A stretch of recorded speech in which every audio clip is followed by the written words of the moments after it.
उपस्थित परम पुरुष को प्रणाम करता हूँ।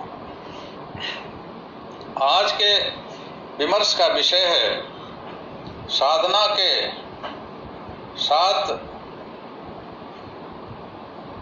की सफलता के 7 गुप्त संकेत, 7 secrets of the success of साधना।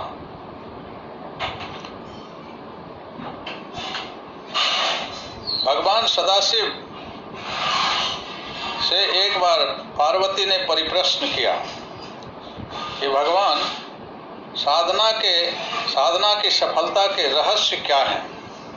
भगवान सदाशिव ने कहा, उत्तर दिया, फलस्यन्ति हि विश्वास सिद्धिर प्रथम लक्षणम, द्वितीयो श्रद्धा युक्तो, तृतीय गुरु पूजनम, चतुर्थो समता भावो, पंचम इंद्रिय निग्रह, षष्ठं च प्रमिताहार, सप्तम नैव विद्यते।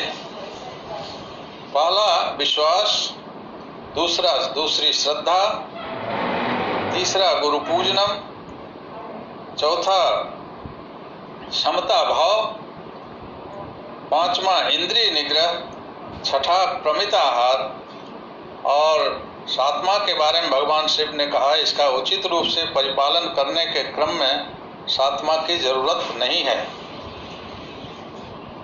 तो अब देखा जाए इसका गहरा अर्थ क्या है। विश्वास, जिसे सामान्य रूप से हम लोग बोलते हैं, आस्था और विश्वास, वो यहाँ एक सरफेशियल मीनिंग है, वो सामान्य अर्थ है उसका। विशिष्ट अर्थ, साधना के रहस्यात्मक अर्थ बहुत ही गूढ़ है। वो क्या है? विश्वास, बी जोड़ श्वास, विशिष्ट श्वास, बी उपसर्ग यहाँ है, उसका मतलब विशिष्ट, स्पेशल श्वास। ये श्वास प्रश्वास हम लोग हर हमेशा लेते रहते हैं, सोते जागते स्वप्न में भी। जब तक शरीर में मन रहता है तब तक ये घटना होती रहती है। तो परम पुरुष गुरु रूप में इस विश्वास के साथ, इस श्वास के साथ पर्टिकुलर व्यक्ति के जो साधना प्रवृत्त हैं, उनको इष्ट मंत्र जब प्रदान करते हैं, प्रणव, इस मंत्र को प्रणव भी कहते हैं, वो जब प्रदान करते हैं तो उसमें क्या होता है, यह जो हमारा श्वास है, प्रश्वास, इनहेलेशन एक्सहेलेशन के ट्यूनिंग के साथ इष्ट मंत्र की संयुक्ति होती है। दोनों के रिदम को एक पैरेललिज्म स्थापित किया जाता है। उससे हमारा हर श्वास अब सामान्य श्वास नहीं रहता है, वो परम पुरुष के भाव से संयुक्त होकर उस रिद्म में हमेशा सोते जागते उठते बैठते चलते फिरते, स्वप्न में, जागृत में, सुसुप्ति में श्वास इष्ट मंत्र हमेशा लेता रहता है। इस विशिष्ट श्वास लेने की प्रक्रिया को विश्वास कहते हैं। और इसे जब साधक संकल्पित होकर, संकल्प लेके साधना की प्रचेष्टा में लग जाते हैं, तो पूर्ण ईश्वर प्रणिधान में पलक बंद करके और पलक खोल के संपूर्ण दुनिया में कोई सब काम करते हुए अर्ध ईश्वर प्रणिधान की दशा में ये साधना चलती रहती है, ये मेडिटेशन चलता रहता है। तो इस संकल्प के साथ, और संकल्प का भी एक विशिष्ट मीनिंग माइक्रोवाइटा प्रोपोनेंट श्री प्रभात सरकार ने दिया है कि संकल्प वह कल्पना है जिस कल्पना में दूसरी कोई कल्पना प्रविष्ट नहीं हो सके। संकल्प वह कल्पना है जिस कल्पना में कोई दूसरी कल्पना प्रविष्ट नहीं हो सके। इस संकल्प से दृढ़ निबद्ध होकर साधक इष्ट मंत्र की ट्यूनिंग के साथ, उसकी संयुक्ति के साथ जो श्वास प्रश्वास लेता है, उस विशेष श्वास को, उस स्पेशल श्वास को विश्वास कहते हैं। यह विश्वास का एक स्पिरिचुअल साइंस का एक गहरा रहस्यात्मक अर्थ है। तो पहला ये है विश्वास, और यह विश्वास साइंटिफिकली, स्पिरिचुअली, साइंटिफिकली प्रूव्ड होता है। जैसे फिजिक्स केमिस्ट्री में हम लोग लेबोरेटरी में जाते हैं और जो प्रयोग करते हैं तो अपने लेबोरेटरी नोटबुक में लिखते हैं प्रयोग, निरीक्षण और निष्कर्ष। प्रयोग करते हैं, डाटा एनालिसिस करके निष्कर्ष जब निकालते हैं वो साइंटिफिकली प्रूव्ड हो जाता है। उसी तरह इस प्रकार इष्ट मंत्र संयुक्त जो विशेष श्वास है उससे महाकौल तारक ब्रह्म परम पुरुष रूपी गुरु इसे शक्ति संपात करके कुंडलिनी को सहस्रार चक्र में ले जाकर शक्ति संपात करके इसे सिद्ध करते हैं इष्ट मंत्र को, उसकी संयुक्ति होती है। इसलिए यह स्पिरिचुअली साइंटिफिकली प्रूव्ड निष्कर्ष है। इस विशेष श्वास को विश्वास कहा जाता है। तो प्रथम विश्वास, और यह निश्चित रूप से फलित होता है, फ्रूटफुल होता है। साधना हमारी परम पुरुष के साथ संलयीभूत होने में यह सफल हो जाता है। यह एक सीक्रेट है साधना का। प्रथम विश्वास। दूसरी है श्रद्धा। श्रद्धा संस्कृत में श्रद्धा का सिनोनिम किसी भी उन्नत भाषा में नहीं है। जो सामान्यतः आदर और सम्मान जिसे हम कहते हैं वह एक सामान्य सरफेशियल मीनिंग है श्रद्धा का। इसका विशिष्ट अर्थ है श्रद्ध जोड़ धा। श्रद्धा शब्द इससे निष्पन्न होता है। श्रद्ध का अर्थ है कि साधक जब अपने डेसिडरेटम, अपने परम लक्ष्य, परम पुरुष को अपने जीवन में ग्रहण करता है, उस परम लक्ष्य, उस परम आध्यात्मिक लक्ष्य को श्रद्ध कहते हैं। और उस ओर जब मन साधना के क्रम में एक्सीलरेटेड स्पीड से त्वरान्वित द्युति और गति के साथ जब उसका भाव धारण करते हुए उस ओर गतिमान होता है एक्सीलरेटेड स्पिरिट में, तो उस गतिमानता की मानसिकता को, उस बेंट ऑफ माइंड को जो परम पुरुष में जाके सन्निविष्ट हो जाता है, श्रद्धा संयुक्त होते हुए, श्रद्ध संयुक्त होते हुए, उस भाव को धारण करते हुए, उसे कहा जाता है श्रद्धा। तो यह श्रद्धा जब जगती है, अपने लक्ष्य को अपने जीवन में धारण करके उस सुप्रीम डेसिडरेटम को, उस सुप्रीम कल्मिनेशन को, उस ध्रुवतारा को अपना लक्ष्य बनाते हुए as you think so you become के डिक्टम के अनुसार उस ओर जब, उस श्रद्ध की ओर जब मन एक्सेलरेटेड स्पीड से सभी कोषों को पार करता हुआ, सभी चक्रों को पार करता हुआ, इसके वेलोसिटी की तरह उसमें जब गतिमान हो पड़ता है, सभी वृत्तियों को समेट कर उसकी ओर चैनलाइज करके अपने परम लक्ष्य की ओर, परम इष्ट की ओर, परम पुरुष, उस निष्कल ब्रह्म की ओर जब चल पड़ता है विराट गतिमानता से को मन में लक्ष्य में धारण करते हुए, तब उस त्वरान्वित गति संयुक्त श्रद्ध को श्रद्धा कहा जाता है। और यह श्रद्धा फलीभूत होती है, इट इज ए मस्ट। यह है श्रद्धा का गूढ़ रहस्यात्मक अर्थ। तो द्वितीय सफलता का रहस्य है श्रद्धा। तृतीय गुरु पूजनम। तीसरा फैक्टर है गुरु पूजन। ये गुरु पूजन क्या है? गुरु का अर्थ है, गु मीन्स अंधकार और रू मीन्स प्रकाश। तो यहाँ अंधकार का मतलब ये जो विजुअल लाइट हम लोग देखते हैं, यह अंधकार और प्रकाश नहीं है। यह है डॉगमा, डार्कनेस ऑफ डॉगमा, इसलिए गुरु को कहा जा सकता है dispeller of dogmatic darkness, DQDDD, dispeller of dogmatic darkness. यह डॉगमा क्या है?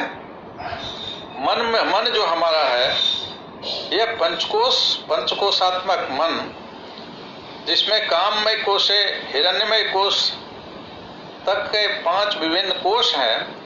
उसके बाद अहम तत्व और महत तत्व है, वहाँ कारण मन है। तो कारण मन में जन्म जन्म के संस्कार वासना भंड रूप में संग्रहित होता है। तो उस संस्कार को, और दैनंदिन जीवन में जो संस्कार बनते रहते हैं, उस संस्कार को भी डार्कनेस कहा जाता है। उस संस्कार के कारण भी हमारा मन, हमारी अनुचेतना परम चेतना में संलयीभूत नहीं होती है।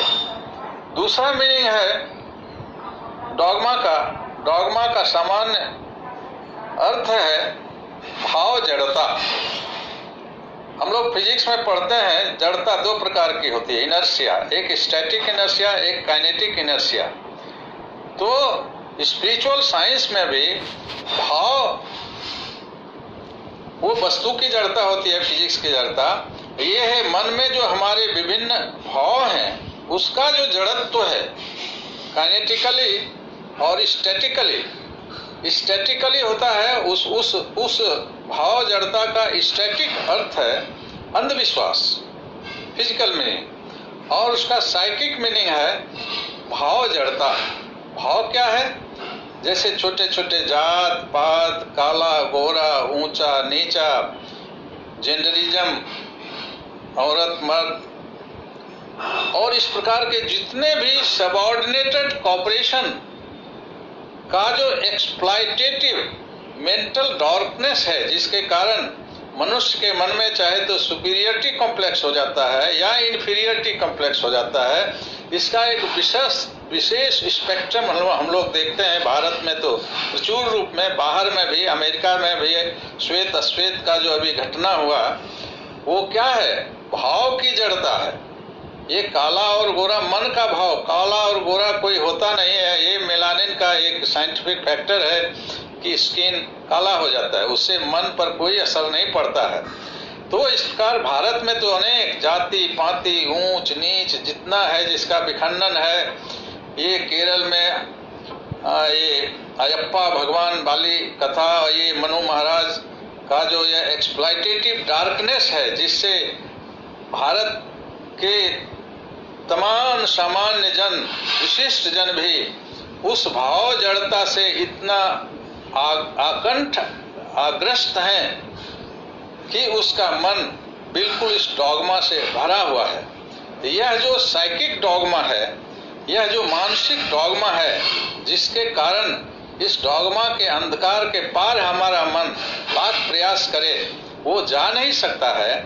यह जो मेंटल डॉगमा है, यह जो अज्ञान तिमिरांधस्य है, अज्ञान का तिमिर अंधकार, यह जो भाव जड़ता है, यह जो मानसिक जड़ता है, मानसिक काइनेटिक जड़ता है, भाव जड़ता, डॉगमा, इस डॉगमा को जो डिस्पेल करते हैं, हटाते हैं, दूर करते हैं, उसे ही गुरु कहा जाता है।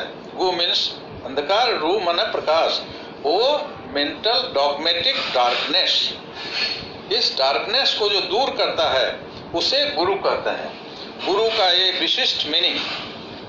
तो जब हम साधना में प्रवृत्त होते हैं निवृत्ति के लिए, सारी वृत्तियों को समेट कर जब हम एक परम पुरुष की ओर बहा देते हैं, तो उस समय हमारा प्रकाश मन, हमारा जो मन है वो प्रकाश से लोकोज्वल हो उठता है। और गुरु जो है सदगुरु, वो ही अंतिम आश्रय है। उनकी ही कृपा से ये घटना संपन्न होती है और मानव मन साधना में प्रवृत्त होकर निवृत्ति की ओर सविकल्प समाधि और निर्विकल्प समाधि में समाधिस्थ हो जाता है, जो जीवन का परम उद्देश्य है। तो दूसरा, साइंटिफिकली हम लोग गुरु जो है अपनी कृपा से ये बात करते हैं। तो ध्यान में हम लोग साधना, अष्टांग योग के ध्यान के अर्थ में, जिस विषय में विवेकानंद ने एक बार कहा था कि गुरु वह मूर्ति है जिस पर ध्यानस्थ होने से मूर्ति विलीन हो जाती है और अनंत स्पष्ट हो जाता है। तो इसको हम साइंटिफिकली स्पिरिचुअल रेलीगेटर भी कर सकते हैं। गुरु इज ए स्पिरिचुअल रेलीगेटर। ये रेलीगेशन क्या है?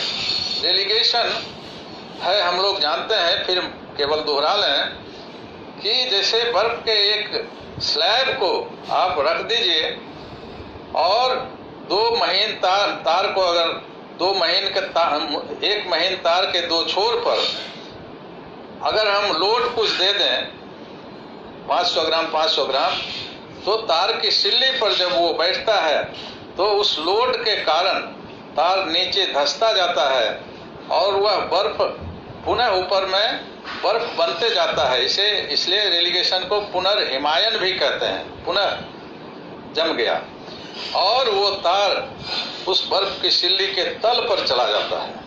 तो उसी तरह हमारा मन उस विराट परम पुरुष के प्रेम में भावित होकर भक्ति के रूप में भक्ति का लोड होता है हमारे मन के 2 छोर पर, इष्टमंत उस लेवल का होता है और उस भक्ति के भार से परम पुरुष के सदगुरु के माध्यम से वो सदगुरु अपनी कृपा करके अपने ही माध्यम से निष्कल ब्रह्म में उसको डाल देते हैं। यही एक ही उपाय होता है। तो इसलिए हम कह सकते हैं कि सदगुरु क्या है? वो स्पिरिचुअल रेलीगेटर है। इसलिए सदगुरु ही ध्यान के विषय है और वही ध्यान फलित होता है। इसीलिए गुरु पूजनम।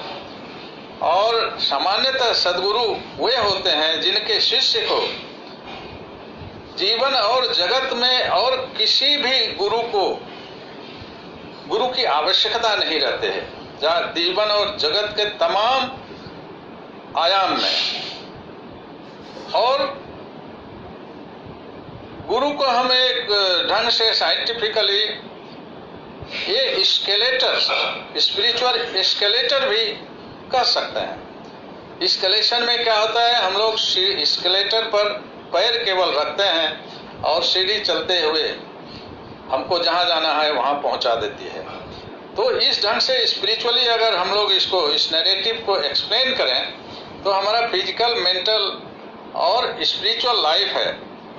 तो गुरु तो हर क्षेत्र में होता है। फिजिकल अर्थ पर माँ बाप भी गुरु होते हैं, साइकिक अर्थ पर जो टीचर हमारे होते हैं वो गुरु होते हैं, और स्पिरिचुअल रिल्म में, स्पिरिचुअल डायमेंशन में सदगुरु ही गुरु होते हैं जो अंतिम आध्यात्मिक कल्याण करते हैं तीनों को लेते हुए। तो प्रथम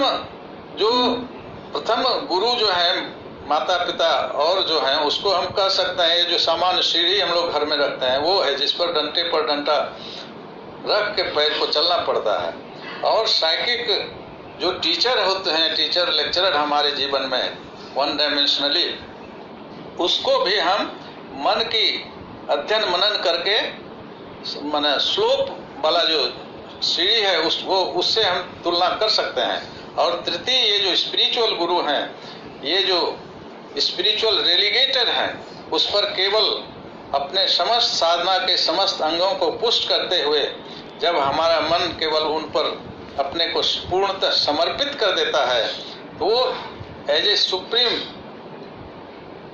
स्पिरिचुअल रेलीगेटर की तरह हमको अपने लक्ष्य गंतव्य निष्कल ब्रह्म में हमको पहुंचा देता है। इसलिए गुरु एक स्पिरिचुअल रेलीगेटर की तरह भी है, स्पिरिचुअल एस्केलेटर की भी तरह। और सदगुरु का और एक पहचान है कि हम लोग जानते हैं कि इस जीवन में इंटेलेक्चुअल और जीनियस हुआ करते हैं। जीनियस बाय बर्थ होते हैं, जैसे टैगोर आर्ट के थे, आइंस्टीन के साइंस के थे, लेकिन दोनों अलग अलग एक एक डायमेंशन में जीनियस हुआ करते हैं। इस विश्व में अनेकों जीनियस है, हम लोग जानते हैं। सदगुरु वो होते हैं, वो जीवन और जगत के जितने भी डायमेंशन हैं उसमें सुप्रीम जीनियस होते हैं। और इस सुप्रीम जीनियस को in all the works of जीवन एंड जगत, तो वो सुप्रीम स्पिरिचुअल जीनियस को सदगुरु कहा जाता है। तो इस प्रकार सदगुरु जो है तारक ब्रह्म स्वरूप है। साधना उन्हीं की कृपा से, उन्हीं की करुणा से हम लोग विभिन्न अंगों को, अष्टांग योग के अंगों को परिपालन करते हुए, सरल रूप से भक्ति युक्त से उसको पार करते हुए, उनका ध्यान करके हम लोगों का सुप्रीम स्पिरिचुअल फ्यूजन, परम मानसिक संलयन होता है, जिसे मोक्ष, मुक्ति, निर्वाण विभिन्न टर्म है वो कहा जाता है। ये हमारे जीवन का उद्देश्य है। यह है तीसरा फैक्टर, तृतीय गुरु पूजनम। चतुर्थो समता भाव। यह जो समता भाव क्या है, हम लोगों की जो साधना है, ये तंत्र साधना है, ये योग साधना है, एक्सपेंशन की साधना। साधना करके हम लोग क्या करते हैं कि अपने मन को मैथमेटिक्स में कैलकुलस के हिसाब से integration from zero to infinity जिसको कहते हैं, तो अपने मन को from zero to infinite state में ले जाता है, स्टेट वेव लेंथ में अपने मन को ले जाता है। यह है इनफाइनाइटली एक्सपेंशन का, अनंत विस्तार होने की ये साधना है। इसलिए आंख खुले में या आंख बंद में अपने इस सामाजिक जीवन में, किसी भी जीवन में संकुचन की साधना हमारी नहीं होती है। संकुचन मतलब ये जो छोटे छोटे संकीर्ण भाव, ये जो भाव जड़ता, ये जो छोटा बड़ा ऊंचा नीचा, ये जो सबऑर्डिनेटेड कॉपरेशन का जो संकुचित भाव जो विषमता पैदा करता है, वो वैषम्य हमारा, उसको हमें छोड़ना पड़ता है, मन को उससे निवृत्त होना पड़ता है, तभी हम प्रवृत्त हो सकते हैं साधना में। तो इसीलिए कहा जाता है तुलसी ममता राम से समता सब संसार। जब हम आंख बंद करके, राम मतलब इष्ट, रमनते जोगिनो जस्मिन रमते जस्य जोगिषु, जो सभी जोगियों में रमन करते हैं और जिनमें सभी जोगी रोग रमन करते हैं, वो परम पुरुष, वो निष्कल ब्रह्म की भावना हम फर्स्ट लेसन और सेकेंड लेसन के माध्यम से जब हम लेते हो जाते हैं, तो हमारा फिजिकली, मेंटली और स्पिरिचुअली हमारा भाव समता भाव हो जाता है। ये वैषम्य का संकुचित अर्थ भाव में नहीं रहता। मन बिल्कुल विराट व्यापक दया, ममता, करुणा, उदारता से जगत की सेवा करता है। ये है चतुर्थ अर्थ, समता भाव। ये साधक को अपने वैयक्तिक जीवन में परिपालन करना होता है साधना के क्रम में।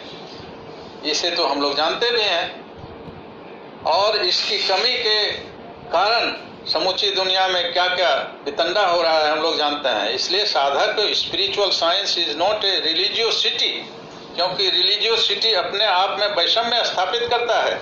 इसलिए स्ट्रिक्टली हम लोगों को जानना चाहिए, religiosity is also a kind of deep dogma.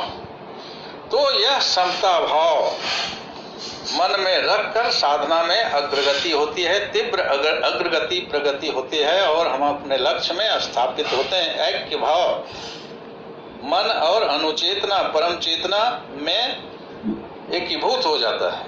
तो ये है चौथा फैक्टर। और पांचवा फैक्टर है इंद्रिय निग्रह। इंद्रिय निग्रह की चर्चा तो हम लोग पिछले विमर्श में बहुत बात कर चुके हैं। हमारी जो इंद्रियां हैं साधना में, जैसे साधना का प्रारंभ होता है, सभी सेंसरी और मोटर ऑर्गन्स को क्लोज करके, सभी वृत्तियों को निग्रह करके, हम सभी वृत्तियों को परम पुरुष की ओर चैनलाइज कर देते हैं, अभिनयन कर देते हैं, उपनयन कर देते हैं। उपनयन का भी अर्थ है, उप मीन्स निकट, किसके निकट? परम पुरुष के निकट। नयन मीन्स टू ले चलना, बंधु है लिए चलो, हे परम पुरुष हमको लेते जाओ।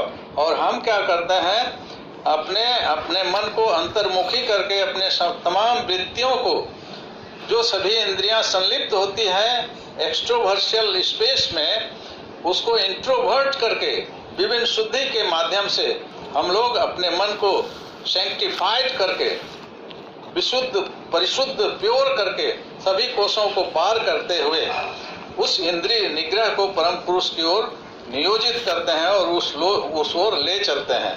यह है पांचवा इंद्रिय निग्रह। और छठा फैक्टर है प्रमिताहार। प्रमिताहार का मतलब है एक प्रमित है, एक है परिमित। परिमित मतलब है कि उसको इन्हें इक्विलिब्रियम हुए, ये सामंजस्य करते। हम जो भोजन इंटेक करते हैं, आहार का मतलब है आ माइनस ह्री जोड़ है आहरण करना।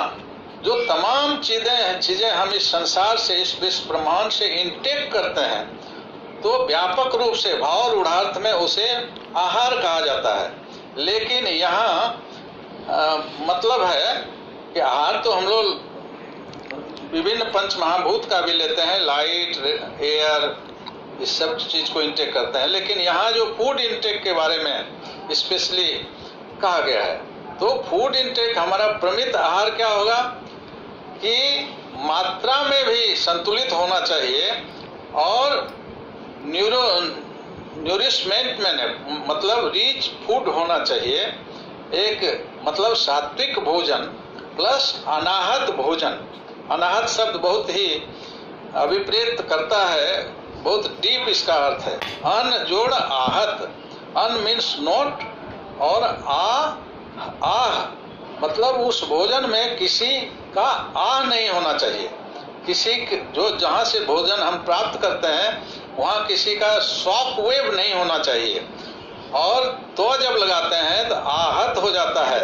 कोई भी प्राणी, विकसित प्राणी, वो आहत नहीं हो, इसलिए अन आह फिर अन आहत। जो फूड इंटेक हम करते हैं उसमें किसी का आह नहीं होना चाहिए। किसी व्यथित मन के द्वारा दिया गया आह संयुक्त वो फूड नहीं होना चाहिए, क्योंकि हमारी साधना का अभिप्रेत है एक्सपेंशन से।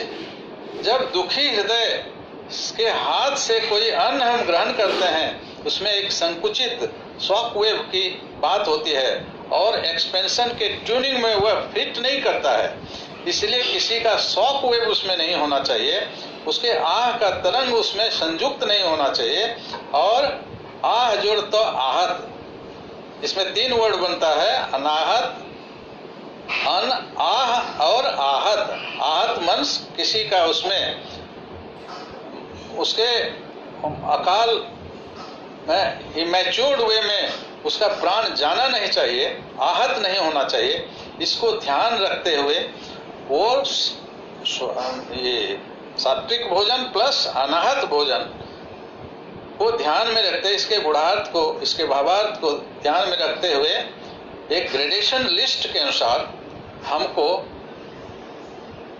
भोजन करना चाहिए। उस भोजन से, उस फूड इंटेक से हमारे जो विभिन्न फूड के जो विभिन्न स्तर हैं, ये रस से खून, खून से मांस, मांस से मेद, मेद से अस्थि, अस्थि से अस्थि मज्जा, और उसके बाद लिम्फ का निर्धारण होता है, निर्माण होता है और वह लिम्फ हेल्दी होता है। जो अनाहत भोजन और सात्विक भोजन करते हैं उसका लिम्फ मजबूत होता है और उसकी इम्यूनिटी बहुत ही स्ट्रांग होती है। ये कोरोना का जो आक्रमण है, कोरोना का जो तांडव है, इससे इस प्रकार के साधक, इस प्रकार के मनुष्य जो प्रमिताहार लेते हैं और अपनी साधना करते हैं, जो करेंगे, उसमें कोरोना के प्रभाव का, इस कोविड-19 का कोई असर पड़ने का सवाल ही नहीं उठता है। इसलिए ये प्रमिताहार सातवां फैक्टर है साधना के गुप्त संकेत का। तो भगवान सदाशिव बोलते हैं कि ये जो 6 फैक्टर है भोजन का, विश्वास, श्रद्धा, गुरु पूजनम, ये क्षमता मूलक दृष्टि और ये प्रमिताहार, इंद्रिय निग्रह और प्रमिताहार। ये इंद्रिय निग्रह और प्रमिताहार जो है, ये 5-6 फैक्टर को परिपालन करते हुए हम लोगों को साधना करनी चाहिए। और हम लोगों का सौभाग्य है, ये मानवता का सौभाग्य है कि माइक्रोवाइटा प्रोपोनेंट श्री श्री आनंद मूर्ति जी उर्फ प्रभात रंजन सरकार ने ये जो साधना की विशिष्ट पद्धति है, तंत्र के आदि प्रवक्ता सदाशिव, प्रथम तारक ब्रह्म और भगवान श्री कृष्ण, जोगेश्वर भगवान श्री कृष्ण द्वारा दी गई साधना के साथ आनंद मूर्ति जी ने जो साधना इस मानवता को दिया है, इसमें 6 फैक्टर को के साथ और समय के अनुकूल टाइम प्लेस पर्सन के अनुसार इसमें और स्पिरिचुअल साइंटिफिकली उसमें एडिशन करके अपनी कृपा और करुणा से जो संपादित किया है उसे ग्रहण करके जब हम साधक जीवन में अग्रसर होते हैं और इस 7 संकेत को, 7 साधना के संकेत को भगवान शिव देव द्वारा दिया गया, उसे हम जीवन में उसका जब अनुपालन करते हैं तो सिद्धि मतलब सक्सेस, स्पिरिचुअल सक्सेस मतलब समाधि या मोक्ष या मुक्ति, सेलिब्रेशन, जो भी हम टर्म दें, टर्म से इसको ढेर मतलब नहीं है। अंदर में हमारा मन जो जहाँ जिस अवस्था से मन है उस अवस्था से इंटीग्रेटेड होके अनंत में समाहित हो जाता है, परम पुरुष के साथ एकीभूत होता है। एक सुप्रीम स्पिरिचुअल फ्यूजन, एक परम आध्यात्मिक मन और अनुचेतना का संलयन हो जाता है। मन कॉस्मिक माइंड के साथ एक कर मुक्त होता हुआ फिर गुरु का ध्यान करते हुए, ध्यान मेडिटेशन के माध्यम से वो हमारी अनुचेतना, हमारा यूनिट कॉन्शसनेस उस सुप्रीम कॉन्शसनेस में समाहित हो जाता है। और स्पिरिचुअली, बायोलॉजिकली हमारा जो ये सहस्रार चक्र है जहाँ परम पुरुष अवस्थित हैं, वहाँ से सुप्रीम नेक्टार, ये मेलाटोनिन का सेक्रेशन हो जाता है और हमारे सभी ग्लैंड्स उसमें आप्यायित होते चलते हैं। उस आनंद सुधा धारा को भी पान करते हुए उस परम आनंद सागर में हमारा बूंद रूपी मन